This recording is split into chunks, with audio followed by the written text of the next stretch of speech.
You are now entering into the well house. The foundation to making a great bourbon starts with the water source. You're now looking at what we consider to be the best limestone filtered water in Claremont.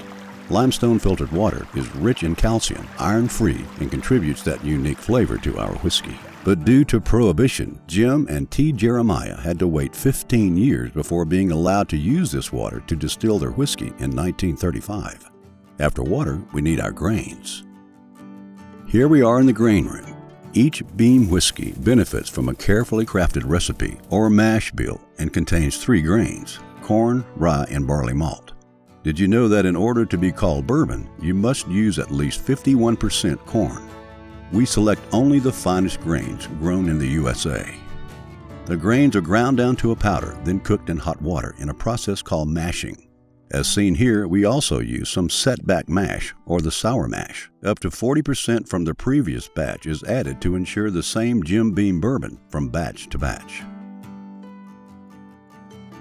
These 3 fermenting tanks each hold 500 gallons of mash, each producing 1 barrel of bourbon. Compare that to the 17 fermenting tanks in the main distillery operation that each hold 45,000 gallons. Big difference.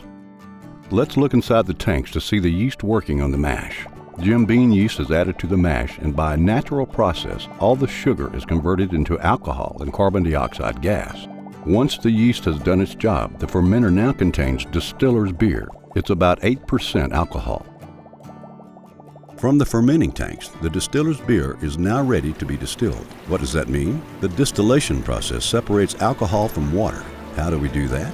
The beer flows into the top of the copper-lined column still while steam is pumped into the bottom, causing the alcohol to turn to vapor. Once cooled, it turns into a liquid called low wine at 125 proof, 62.5% alcohol.